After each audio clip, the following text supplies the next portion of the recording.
منور صبح کر لے اور روشن شام کرتا چل، تو اپنی آخرت کے واسطے کچھ کام کرتا چل، بھلا اس چند دن کی زندگی کا کیا ٹھکانہ ہے، اگر کچھ ہو سکے تو خدمت اسلام کرتا چل۔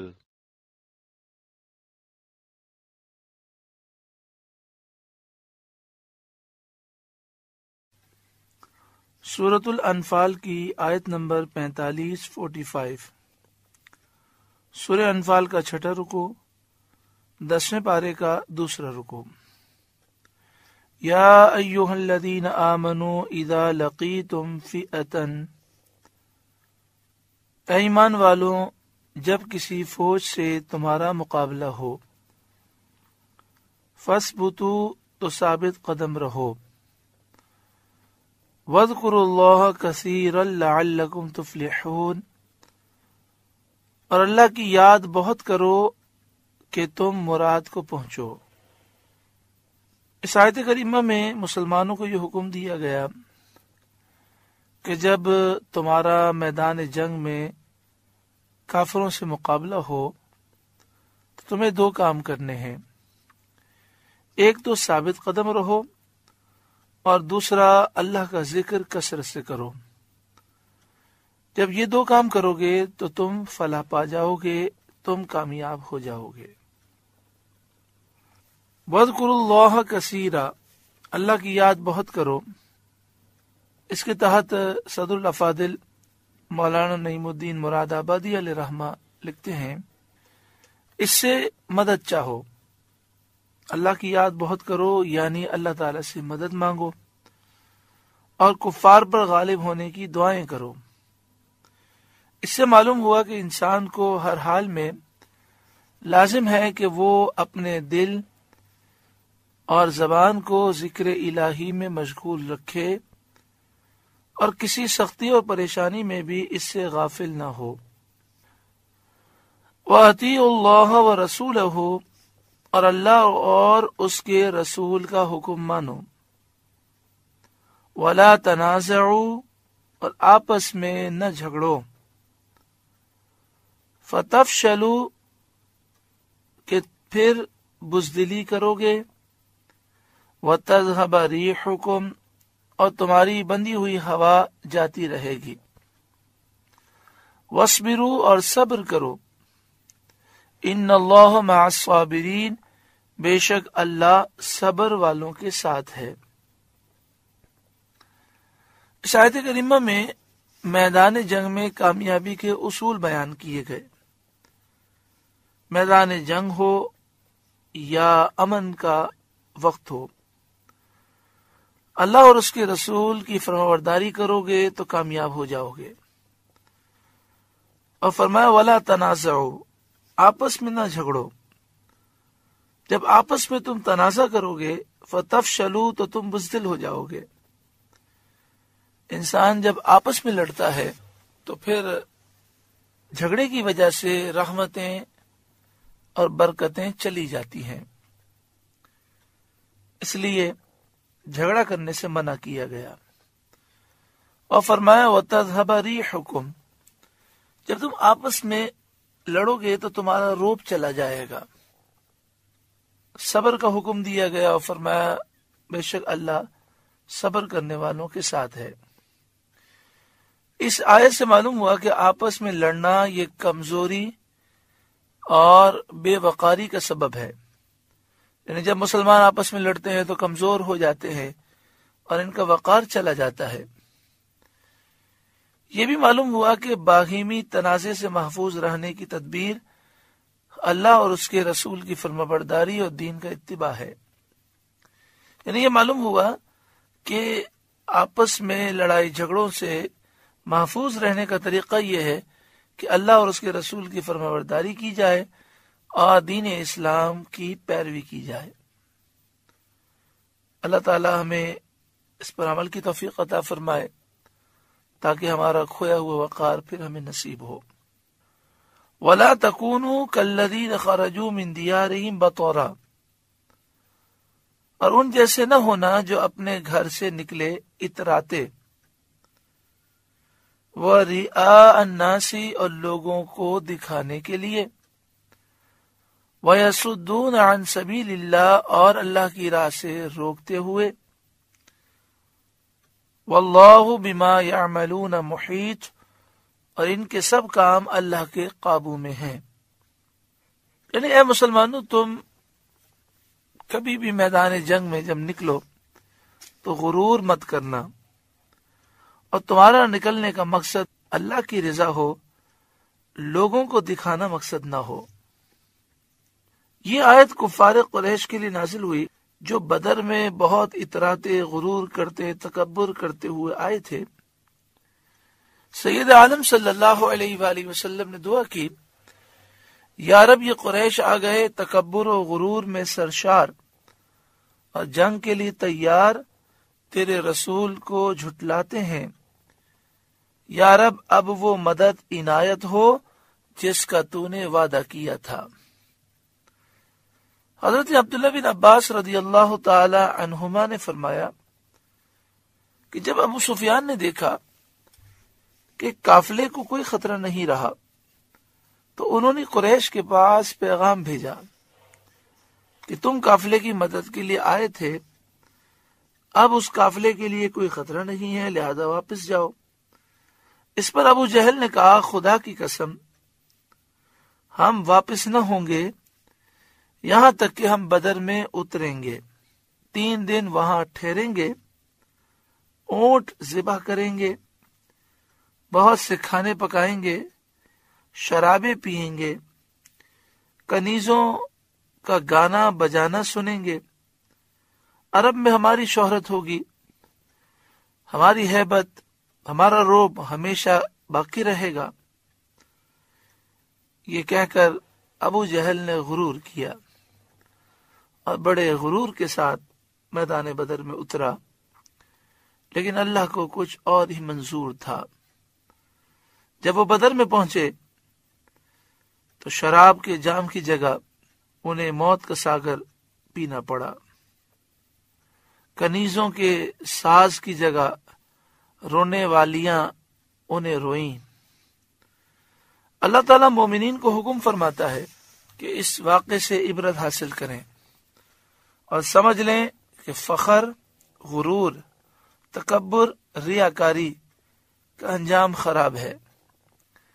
بندے کو اخلاص اور اللہ کی اور اس کے رسول کی اطاعت کرنی چاہیے۔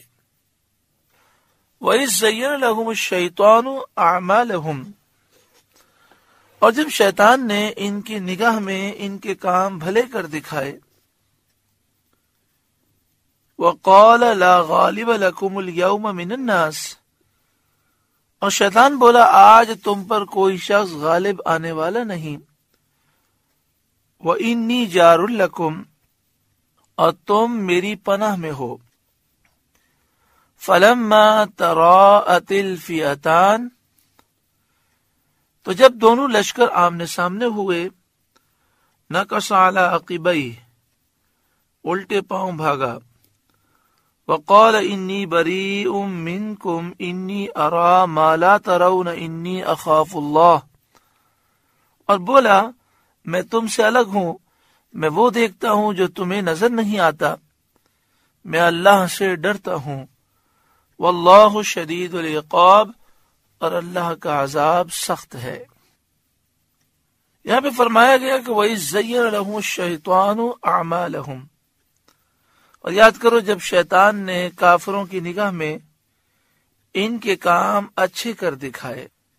رسول کریم صلی اللہ علیہ وآلہ وسلم کی دشمنی، مسلمانوں کی مخالفت میں جو کچھ کافروں نے کیا تھا، اس پر شیطان نے ان کی خوب تعریفیں کی اور انہیں گندے اعمال پر قائم رہنے کی رغبت دلائی۔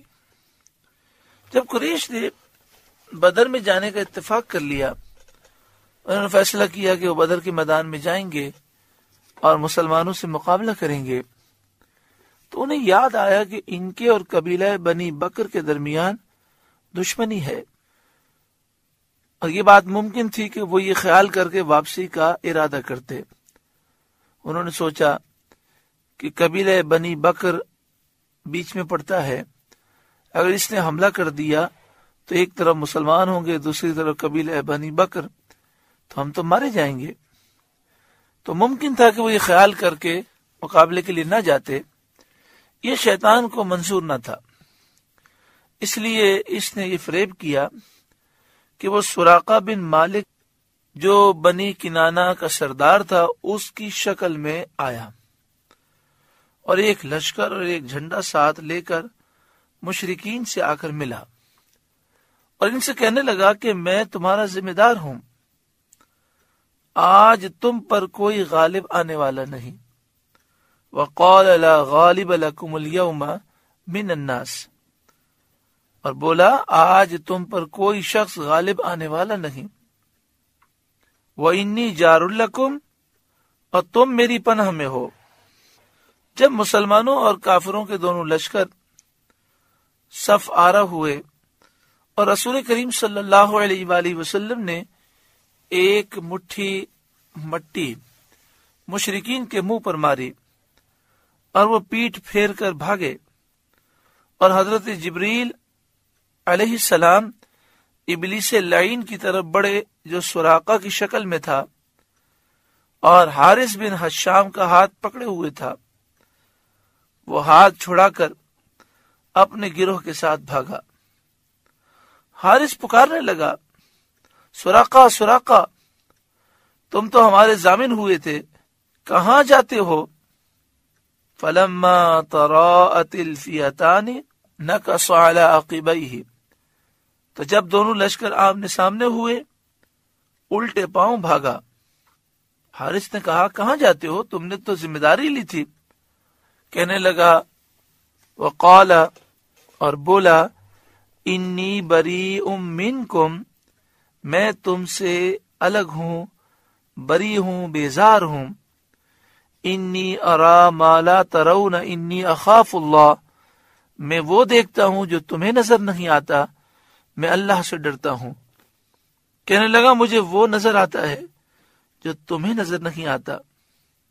اور یہاں جو فرمایا گیا کہ وقال انی بریء منکم، بولا میں تم سے الگ ہوں، بری ہوں، بیزار ہوں، یعنی امن کی جو میں نے ذمہ داری لی تھی اس سے میں سبکدوش ہوتا ہوں۔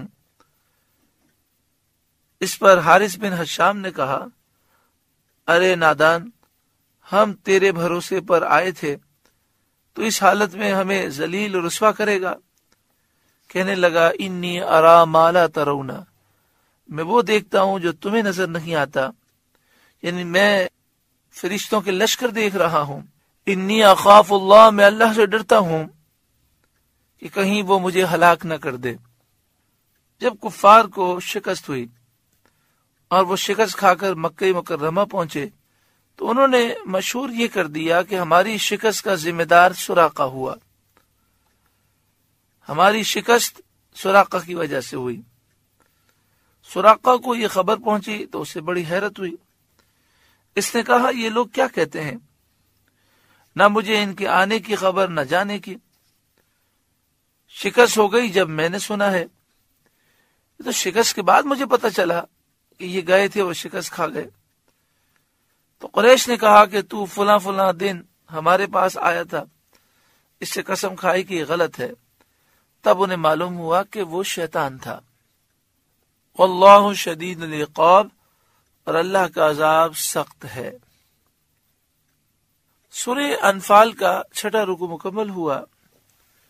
اس رکوع میں کامیابی کے راز بتائے گئے کہ جب بھی تمہارا مقابلہ ہو تو ثابت قدم رہو، اللہ کا بہت ذکر کرو، خوب دعائیں مانگو، اللہ اور اس کے رسول کی فرمانبرداری کرو، آپس میں تنازع نہ کرو، جھگڑا نہ کرو، صبر کرو۔